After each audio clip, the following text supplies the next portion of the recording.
Welcome to soda Buti. So இந்த வீடியோவில் ஏகப்பட்ட படங்கள் இந்த வீக்கெண்ட் முன்னிட்டு வந்து விட்டது. போன வாரமே நம்ம வீக்கெண்ட் லிஸ்ட்டை மிஸ் பண்ணியாச்சு. அதனால் அப்போல்லாம் இனிமேல் வெள்ளிக்கிழமை நைட்டு சனிக்கிழமை காலையில் கிளியர் பண்ணி விட்ற மாதிரி ஆக்சுவலாக இன்னொரு வீடியோவும் இருக்குது. ஸோ இந்த வீடியோவில் 3 படங்கள் கவர் பண்ண போகிறோம். 2 தமிழ் டப்பிங்லேயே இருக்கிற படம், 1 தமிழ் படமே தான். இந்த 2த்துலேயுமே ட்விஸ்டாக நல்லா இருக்கும்ப்பா. ஸோ 3த்தை பற்றியுமே டீட்டெயிலாக நம்ம பார்த்துடலாம். ஃபர்ஸ்ட் வந்து பாலன் த பாய் அப்படிங்கிற மலையாள படம். இது வந்து ட்விஸ்ட்டு மட்டும் இல்லை, அந்த எக்ஸ்பீரியன்ஸாகவே நல்லாயிருக்கும். நம்ம மஞ்சுமல் பாய்ஸ் படம் எடுத்தவர் தான் அவர். அந்த படம் ஹிட் ஆகிடுச்சு, எவ்வளோ பெரிய ரீச் ஆச்சு. டக்குன்னு மோகன்லாலுக்கும் மம்முட்டிக்கும் ஒரு கதை பண்ணாமல் குட்டி பையனை வச்சு இப்படி ஒரு படம் பண்ணியிருக்கிறாரு. ஆக்சுவலாக அந்த குட்டி பையனுடைய பர்ஃபார்மன்ஸு இந்த படத்துடைய பெரிய ஹைலைட்டு. அவன் மிரட்டியிருப்பான். அந்த அம்மா கேரக்டருமே, அம்மாக்கும் பையனுக்குமான அந்த ஒரு பாண்டிங் தான் இந்த ஒட்டுமொத்த படமே. இந்த படத்தோட கதை என்னன்னாக்க, இவங்க ஒரு இடத்துக்கும் ஒரு பேரில் மாறிக்கிட்டே இருப்பாங்க. சரி, யார் இவங்க, இவங்களுக்கு பின்னாடி என்ன கதை இருக்குது, இப்படிங்கிற ஒரு விஷயத்தை நோக்கியே போயிட்டு இருக்கும். எதுக்கு இப்படிலாம் பண்ணிக்கிட்டு இருக்கிறாங்கன்னு. ஸோ இப்போ அடுத்தடுத்து அவங்களுக்கு வரப்போகிற பிரச்சனையை அவங்க எப்படி ஃபேஸ் பண்ணுறாங்க, மாட்டிக்காதீங்கப்பா, இப்படியே தப்பிச்சிருங்கப்பா, இந்த பிரச்சனைக்குள்ளே சிக்கிறாதீங்கப்பா இப்படின்னு நமக்குமே அவங்களோட கனெக்ட் ஆகி எப்படி இந்த பிரச்சனையெல்லாம் சமாளித்தாங்க, அவங்க லைஃப்பில் என்னதான் ஆச்சு, அண்டு அம்மாக்கும் அந்த பையனுக்குமான பாண்டிங் எந்த அளவுக்கு இந்த படத்தில் இருந்துச்சு, அதுதான் ஒட்டுமொத்த படமே. எனக்கு இந்த படத்தில் பிடிச்சது பர்ஃபார்மன்ஸாக சூப்பராக இருக்கும். அண்ட் முக்கியமாக இந்த படத்துடைய கூட்டணி, மஞ்சுமல் பாய்ஸ் டைரக்ட் பண்ணியிருக்கிறாரு, அண்ட் ஆவேஷம் டைரக்டர் இதுக்கான கதையை கொடுத்துருக்கிறாரு. ஸோ இந்த 2 பேருடைய கூட்டணியே ஏன் 2 பேரும் ஒன்று சேர்றாங்கிறதுக்கு இந்த படம் பார்க்கும்போது ஃபீல் ஆச்சு. அண்ட் முக்கியமாக இந்த அம்மா கேரக்டரு பையனுக்காக பண்ணக்கூடிய விஷயங்கள் அண்ட் அவங்கள சுற்றி இருக்கிற விஷயங்கள், அவங்க என்ன பிரச்சனையெல்லாம் ஃபேஸ் பண்ணி வந்தாங்கன்னு காட்டின ஏரியாலாம் நல்லா இருந்துச்சு. அதாவது அவங்க பிரச்சனை எப்படிப்பட்டதுங்கிறத அவங்க சொல்கிறது மூலியமாகவே நம்மளே அதை புரிஞ்சுப்போம். அது ரொம்ப நல்லா இருந்துச்சு. அண்ட் இந்த குட்டி பையனோட இந்த ஜேர்னி அது வந்து என்னெல்லாமோ நடக்கும், எதிர்பார்க்காத ரூட்லலாம் போகும். ஸோ அதெல்லாம் தாண்டி எப்படா இது முடிய போகுது அப்படிங்கிற ஒரு விஷயமும் மெயின்டைன் பண்ணுவாங்க. என்ன இந்த படத்தில் வந்து வேற ஒரு இடம் ஷிஃப்ட் ஆகும், அந்த இடம் மட்டும் கொஞ்சம் அப்படியே ரொம்ப ஸ்லோவாக போகிற மாதிரி இருக்கும். எப்பா நல்லா போயிட்டு இருந்துச்சு, என்னப்பா வேற ரூட்டில் மாறினதுக்கப்புறம் அப்படியே கொஞ்சம் ஸ்லோ ஆயிடுச்சேன்னு ஃபீல் இருக்கும். ஆனால் அந்த ஸ்லோனஸ் இருந்தால் தான் கடைசியில் அது வந்து சும்மா நச்சுன்னு உங்களுக்கு ஃபீல் ஆகும். அதனால் அந்த ஸ்லோனஸை நடுவில் வேறு ஏரியா மாறுறதை மட்டும் கொஞ்சம் பொறுத்துக்கோங்க. அதுக்கப்புறம் கடைசியாக முடிக்கும் போது நல்லா இருந்துச்சுடா, செம்ம சாட்டிஸ்ஃபைடாக இருந்துச்சுன்ற மாதிரி ஒரு ஃபீலை கொடுக்கக்கூடிய படம். ஆனால் இது ஒரு ஸ்லோபர்ன் மூவி. ஸோ மலையாள படம் என்றாலே அப்படி தான் பண்ணுவாங்கன்னு நல்லாவே தெரியும். அந்த மைண்ட் செட்டோட இந்த படத்தை பாருங்கள். ஒரு ஸ்லோபர்ன் மூவிலாம் பார்க்குற ஆட்கள் இந்த படத்தை இவங்க பர்ஃபார்மன்ஸ்க்காக, இவங்க அம்மா பையன் அந்த ஒரு பாண்டிங்காக, அது இல்லாமல் கடைசியாக முடிக்கும் போது நல்லா இருந்துச்சுடா அப்படின்னு சொல்லி நல்லா உங்களை ஃபீல் பண்ணக்கூடிய நல்ல ஒரு படம். அந்த மாதிரி சீன்லாம் பெருசாக இந்த படத்தில் கிடையாது. ஸோ தாராளமாக நீங்கள் ட்ரை பண்ணலாம். அண்ட் இதுக்கான கொஞ்சம் பொறுமை தேவை. அந்த பொறுமையோட பார்க்குறவங்களுக்கு நல்லா செட் ஆகும் படம். சரி, 2வது படத்துக்கு வரேன். 2வது வந்து ராவ் பகதூர்ங்கிற தெலுங்கு படம்.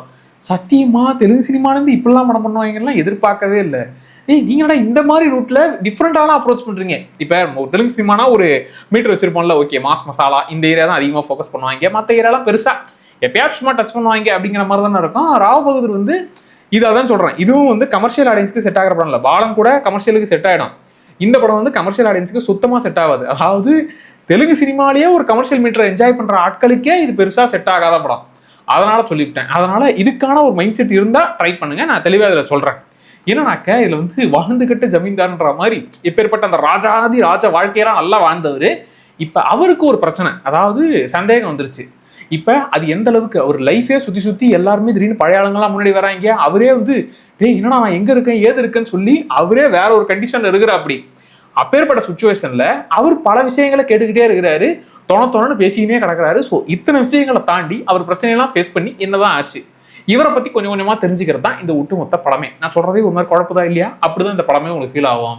ஏன்னா இவருடைய மைண்ட் செட்டு என்னவா இருக்குது, எதுவாக இருக்குது, எங்களா சுற்றிக்கிட்டே இருக்குது, என்ன இவங்க திடீர்னு வராங்க, என்ன இவங்க என் கூட பேசுகிறாங்க, இப்படிங்கிற ஒரு மைண்ட் செட்டே இந்த படம் முழுக்க மெயின்டைன் ஆகும்.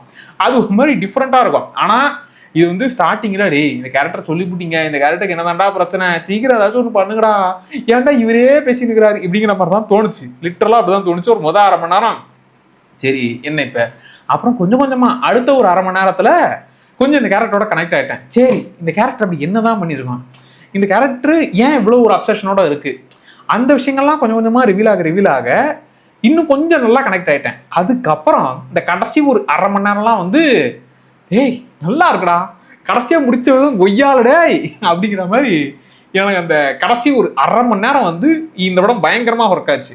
அரை மணி நேரம் சத்தியமாக வெறுப்பாச்சு. அடுத்த ஒரு அரை மணி நேரம் சரி தெலுங்கு சினிமாவில் கொஞ்சம் டிஃப்ரெண்ட்டாக ட்ரை பண்ணியிருக்காங்க, என்னதான் பண்ணியிருக்காங்கன்னு நானும் பார்க்குறேன்டா, பிடிக்குதா இல்லைன்னு செக் பண்ணிக்கிறேன்டான்ற மாதிரி கொஞ்சம் லைட்டாக மைண்டு மாறுச்சு.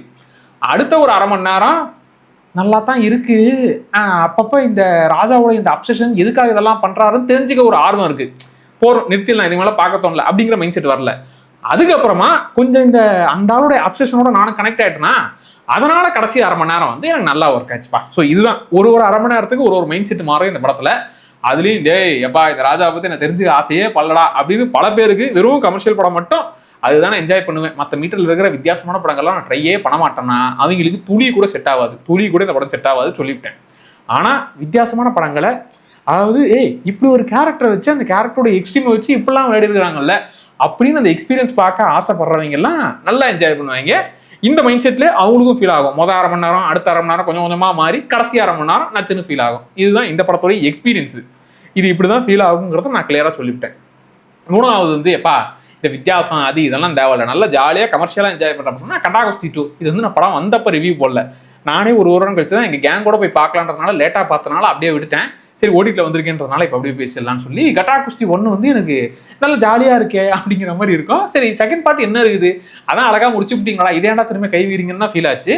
பார்ட் 2ல இந்த ஃபன் ஏரியாவை நல்லாவே ஒர்க் பண்ணியிருந்தாங்க. எனக்கு முக்கியமாக வந்து ஃபர்ஸ்ட் ஹாஃபில் இந்த பிரச்சனைலாம் வரும்போது என்னங்க பெருசாக ஒன்றும் இல்லையே, எதுக்கு தேவையில்லாமல் புது பிரச்சனை வரா மாதிரி தான் எனக்கு ஓகேவா தான் ஃபீல் ஆச்சு ஃபர்ஸ்ட் ஹாஃப்.